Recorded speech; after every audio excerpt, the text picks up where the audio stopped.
Want to start off with what has rapidly emerged as a controversy. You might have seen me on Fox News with Bill Hemmer and Dana Perino, earlier today talking about this issue, and it is a big issue, and I do think it's significant, and it is the larger universe of pro sports. College sports can also be rolled into this, is failing when it comes to COVID policies coming up this fall. And a lot of players are starting to speak up. Cole Beasley, Joe Mixon, a lot of other players afraid to speak out and say what they really believe, but I think they should be able to.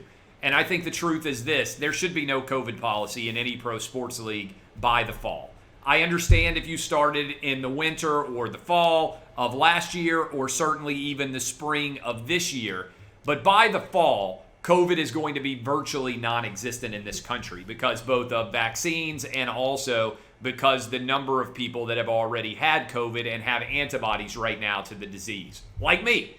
I already have had COVID. I went and got tested earlier this week, if you missed it, and I still have COVID antibodies. So why would I go get a vaccine when I've already got antibodies in my body, which is the entire purpose of what you would do getting the vaccine? If you've already had the virus, the best protection your body can have is natural immunity from the virus itself. So there have to be a lot of pro athletes, in particular I'm focusing on the NFL, who are like me. They got COVID. They didn't have any sort of significant health-related impact from it, but they're sitting around saying, why would I go get a vaccine for a virus that I already had? I got chickenpox when I was a kid. I have not gotten the chickenpox vaccine as an adult because I already had chickenpox. And so I think that the NFL and every pro sports league, as we move forward, needs to stop being concerned with whether or not players have been vaccinated. And to me, this is pretty straightforward and easy. The NFL never mandated flu shots. Flu shots for young and healthy people, the seasonal flu is more dangerous than COVID. Given the fact that the number of people who are testing positive for COVID continues to diminish in a fascinating hurry, why in the world are we concerned with whether or not people who are young and healthy and would have no issues from COVID at all are vaccinated?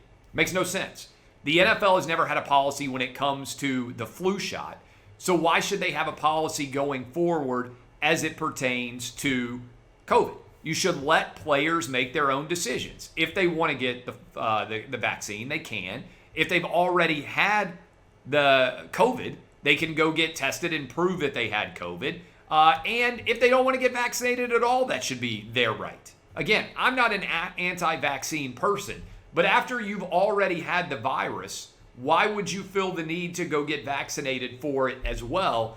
We're not talking about people like me who have already had COVID and the fact that in conjunction with all the people getting the vaccine, we're talking about hundreds of millions of people that are no longer susceptible to COVID going forward. This, to me, is a bad move for the NFL to be involved in this process at all. There is no reason, whether it's college football, college basketball, NFL, Major League Baseball, NBA, NHL, and also, by the way, same thing with colleges. I don't think that colleges should be mandating that their healthy students should have to get COVID vaccine. If you want to get a COVID vaccine, you should be able to. You should be able to make the choice that that's the right decision for you and your family, but you shouldn't have to. And I'll give you an example. I'm not getting the COVID vaccine for my 6-year-old. He has zero statistical risk from COVID. I'm not getting it for my 10-year-old. Zero statistical risk for COVID. And for myself, I've already had COVID. I have COVID antibodies. Why would I go get a vaccine when I've already got the exact protection from COVID antibodies that I would be seeking to get from the vaccine? It doesn't make any sense at all. So that is my belief going forward. I think the NFL is in danger of blowing this, particularly because they're going to have full stadiums. They're not testing anybody to see whether the fans in the stadiums have been tested for COVID or not, or have ever received the COVID vaccine. Why would we be treating players differently? Now, I've been saying this for a long time. If you're 65 or older, my parents are in that group, I think you should go get vaccinated. You have a lot bigger and more substantial risk from COVID. But if you are young and healthy, you're more likely to die driving around in your car than you are from COVID. Simple facts. Use data. Apply them honestly.